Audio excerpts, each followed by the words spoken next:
All right, guys, so I've been getting a lot of questions on photography editing tips in Photoshop. So for this breakdown, I actually want to show you guys a couple of ways that you can actually clean up wardrobe in your images using Photoshop.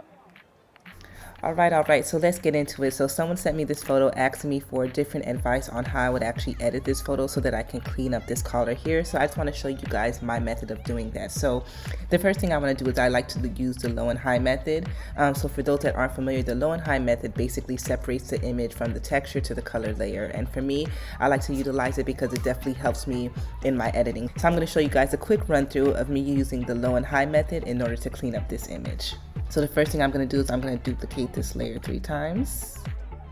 And I'm going to rename, this is going to be the before layer, high, and my low layer. So now I'm going to go to my low layer. I'm going to go to filter, noise, dust and scratches. And then I'm going to put my radius at 9, threshold at 0, hit OK. Then I'm going to go to my high layer. I'm going to go to image, apply image. So for my layer, I'm going to move that to low. For blending, I'm going to go to subtract. And then for my scale, it's going to be 2 and offset 128. So now I'm going to go to, I'm still on my high layer. I'm going to change the blending to linear light. So now when I turn off my high layer, it should look blurry because my low layer is my color layer and my high layer is my texture layer. Okay, now before I get into editing, I'm just going to make a snapshot of the image and I'm going to change my history. So if I ever have to go back on my history, I'll be able to revert to these layers here. Okay, so let's get into the editing. So if I wanted to clean up this collar here because it's a great image, but of course most people's eyes will be drawn to this. So I'm just going to show you how I would do that. So the first thing I would do is I would use my pen tool in order just to create the shape. And of course there's different ways that you can edit it. This is just one of the many thousands of ways to do it. And this is just my preferred method. So I'm just using the pen tool in order to create the shape. And the thing I love about the pen tool is it allows you to pull and drag. So if there's any curves, it allows you to get that nice selection. So I have this selected here. I'm going to right click and hit make selection. And then I'm going to go onto my high layer. So using this clone stamp tool, I'm just going to start cloning out this fold.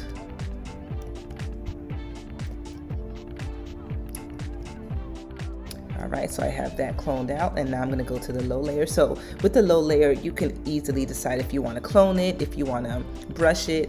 I'm going to do a mixture of both. So back to my clone stamp tool on my low layer. I'm going to just clone.